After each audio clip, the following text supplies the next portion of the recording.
शीतला माता की पूजन का विधान है, उस विधान में कोई गर्म चीज की महत्वता नहीं है क्या? कोई गर्म चीज की महत्वता? फिर भी दुनिया के लोग अपनी बुद्धि लगाकर माता की जब पूजन करने जाते हैं तो वहां अगरबत्ती भी जलाते हैं और दिया भी जलाते हैं। अब एक तरफ तो तुम माता को ठंडा पानी का भोग लगा रही हो, एक तरफ तो ठंडा भोजन चढ़ा रही हो, एक तरफ तो ठंडे का प्रयास कर रही हो, और ऊपर से माता को तुम दिया लगाकर अगरबत्ती लगाकर तुम माता को सम्मुख में गर्म तत्व को प्रदान कर रही हो, और फिर आकर कहती हो कि मेरा बच्चा क्यों बीमार पड़ता है, मेरे पति को आगे बार बार ये कष्ट क्यों आता है, घर में लोग चिड़चिड़े क्यों हो जाते हैं, घर में लोग क्लेश क्यों करते हैं, आखिर कारण क्या है? तो कारण तो तुम खुद हो कि जो चीज लिखी है वो ना करते हुए दुनिया जो कर रही है तुम वो करना चाहते हो। तुम भगवान की पूजन उस विधान से नहीं करना चाहते जो विधान शास्त्रों में।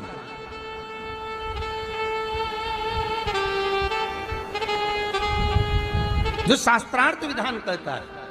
महाराज, शीतला माता की पूजन में कहीं ऐसा लिखा है कि तुम दिया लगाना, अगरबत्ती लगाना? शीतला माता की पूजन में लिखा है 1 लोटा पानी लेना, उस जल में पुष्प आदि लेकर माता को ठंडा भोजन का सुंदर भाव से माता का स्नान कराकर पूजन करना, अर्चना करना, कुंकू चावल रोली मोली जो चढ़ा सकते हो, चुनरी वस्त्र आदि जो चढ़ाना हो चढ़ाओ, पर यह नहीं लिखा कि तुम दिया भी लगाना कि अगरबत्ती भी लगाना, क्योंकि गर्म तत्व वहां चाहिए। माता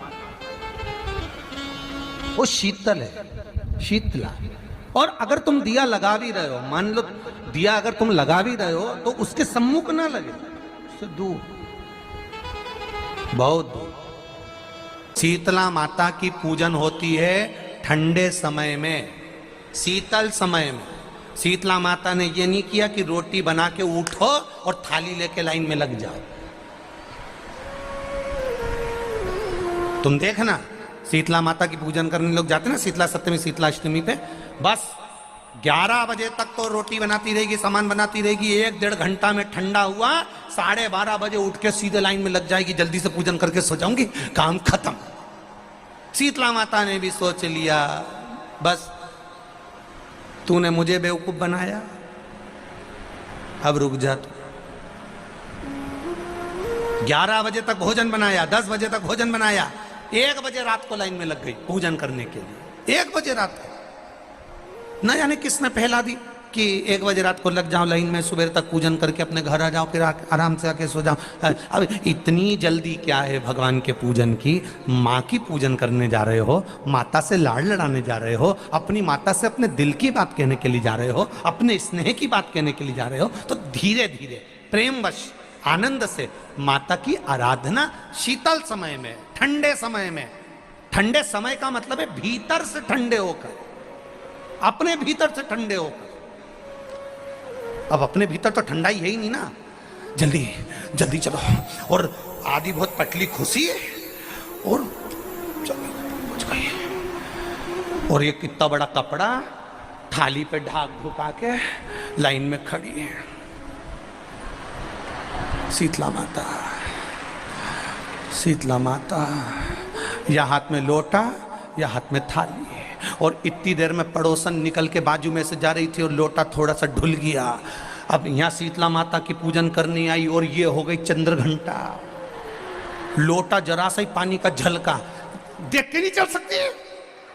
ठंडा भोजन हाथ में, लोटा ठंडा पानी का, और अंदर अग्नि। शीतला माता भी कह रही इसको अजान दो पहले, इसको क्या मतलब? भीतर से शीतल होइए, भीतर से ठंडे होइए। चित्त, वृत्ति, मन जब भीतर से शीतल होगा, ठंडा होगा, तो मेरी शीतला माता, तुमने पूजन करा ना करा, मेरी शीतला माता प्रसन्न हो जाएगी। बस भीतर से शीतल होइए, ठंडे होइए भीतर से। एक शीतल आरती होती है, मेरी जीजियों बड़े सावधानी से सुनिएगा। एक शीतल आरती होती है। कभी अगर तुम्हारे जीवन में अगर कभी तुमको ऐसा लगे कि रोग बड़ा भारी हो चुका है और बहुत भारी रोग मुझे घेरता जा रहा है, या डॉक्टर को दिखाने जा रहे हो और तुम्हें ऐसा लग रहा है कि डॉक्टर कोई बड़ी बीमारी बताएगा, तो उस समय पर शीतल आरती का प्रयोग करें।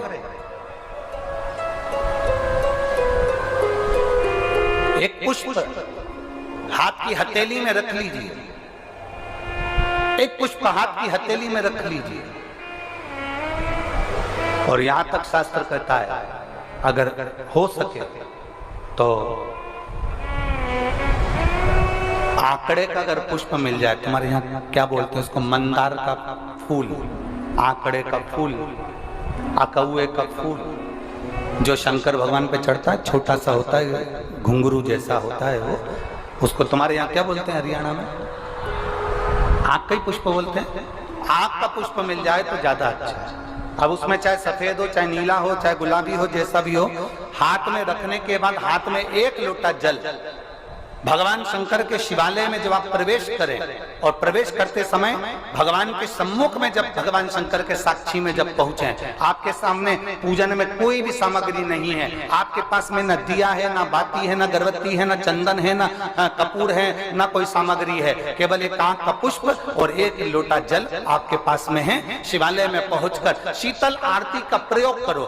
11 बार भगवान शंकर के 11 रुद्रों का स्मरण कर जब 11 बार शंकर के शिवलिंग के ऊपर से नीचे तक वो कलश को जब घुमाया जाता है और घुमाने के बाद वो आग का जो पुष्प है वो अशोक सुंदरी वाली जगह पर समर्पित कर भगवान शंकर को जो जल चढ़ाया जाता है, जो जल समर्पित किया जाता है, डॉक्टर भले तुमसे कह रहा हो कि तुम्हें बड़ी बीमारी के चांस हैं, आप जाकर एक बार चेक कराना, तुम्हें वो बड़ी बीमारी निकलेगी ही नहीं, उस रोग से तुम मुक्त हो। इसको शीतल आरती का प्रयोग किया गया। ये शीतल आरती, इसको शीतल आरती कहा। शिव की प्राप्ति का, एक रोग से मुक्त होने का। अब आपसे कोई कहे कि ये शीतल आरती का प्रयोग सबसे पहले किसने करा, तो आपको ध्यान लगाना है इस प्रयोग को। सोमनाथ जी की कथा का स्मरण करिएगा, सोमेश्वर की कथा का स्मरण करिएगा। नीम के वृक्ष को स्वयं देवी का प्रतिबिंब माना जाता है। नीम के वृक्ष को स्वयं माता का प्रागट्य उत्सव माना जाता है। नीम के वृक्ष को स्वयं देवी का भाव वर्णित किया जाता है। और बहुत सुंदर बात है महाराज जी, जिसके शरीर में माता निकल गई हो, दाने दाने पड़ गए हो, पूरे शरीर में बुखार भी बहुत तेज आ रहा हो और पूरे शरीर में माता जी निकल गई हो, एक लोटा पानी जिसके शरीर में माता जी निकली है उसके पास में रख दो और वो पानी उठाकर नीम के पेड़ में उस व्यक्ति के ऊपर से 7 बार उतार के नीम के पेड़ में डाल दो। 3 दिन के अंदर उसकी माता जो शरीर में निकली हुई है, दाने दाने पड़े हुए हैं, जो बुखार बहुत तेज आ रहा है, उसमें धीरे धीरे आराम मिलना प्रारंभ हो जाता है। यहां तक शास्त्र कहता है कि किसी व्यक्ति को अचानक बहुत तेज बीमार आ गया, बहुत तेज बुखार आ गया, या एकदम, हम तो यहां तक कहेंगे कि ये वायरस चल रहा है, महामारी चल रही है, और कंठ में भी आपको अगर जलन पड़ रही है, कंठ रुक रहा है, बुखार बहुत तेज आ रहा है, शरीर में ताप है, डॉक्टर को दिखाओ मना नहीं है, सब कुछ करो मना नहीं है, पर एक लोटा पानी अपने ऊपर से उतार कर 21 बार नीम के पेड़ में ले जाकर नाम गोत्र बोलकर डाल दीजिए और नीम के पेड़ के नीचे की मिट्टी को अपने कंठ पर लगा लीजिए। 20 से 25 मिनट बाद आपको आराम लगना प्रारंभ हो जाएगा। ये उमा देवी है।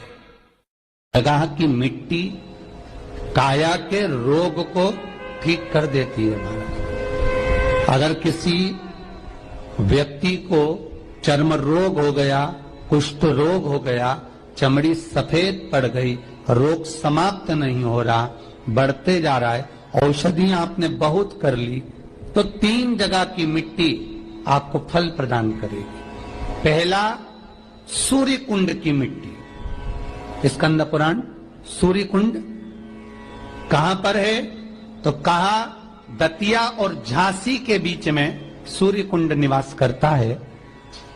उस सूर्य कुंड की मिट्टी को लाकर जिस व्यक्ति को कुष्ठ रोग हो गया हो, शरीर की चमड़ी सफेद पड़ गई हो, स्कंद पुराण कहती है सूर्य कुंड की मृदा लगा लेने से 5 से 7 दिन में रोग समाप्त होने लगता है महाराज। पर सूर्य को सर्वाधिक प्रियता क्या?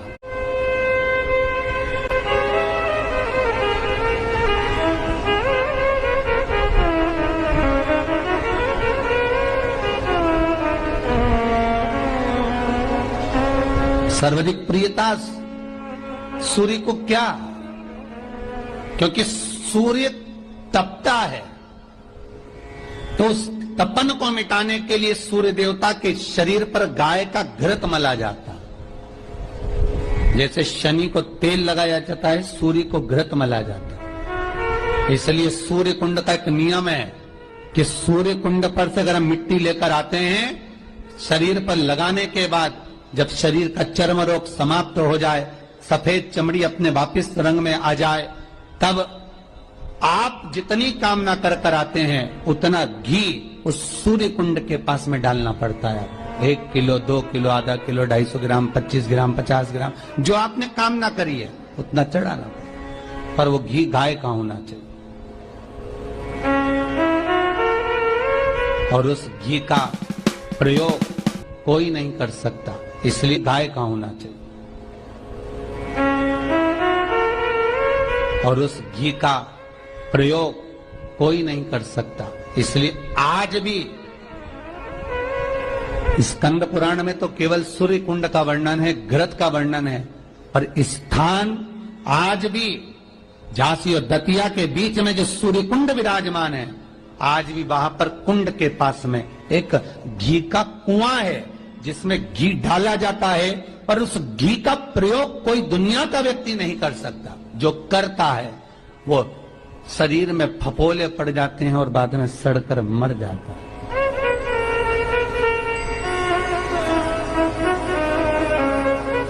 घृत है, पर गंध नहीं, घृत है। 3 जगह की मृदा जीव को सुख का अनुभव कराती है। पहला सूर्य कुंड महाराज, दूसरा वर्णन करा है जिस स्थान पर गौ माता को बांधा गया हो और गाय अपने बछड़े को, बछिया को जन्म देती हो, उस स्थान पर उसकी मिट्टी, उसकी मृदा, उस जगह की रज, जब मकान का मुहूर्त होता है, दुकान खोली जाती है, दुकान बनाई जाती है, दुकान में कोई अग्नि का प्रवेश हो, उससे पहले जहां पर गाय ने अपने बछड़े को जन्म दिया हो, बच्चे को जन्म दिया हो, उस स्थान की मिट्टी उस भूमि पर लेपन कर दी जाए तो जिंदगी में कभी संपदा की कमी नहीं हो सकती महाराज। ये दूसरी मृदा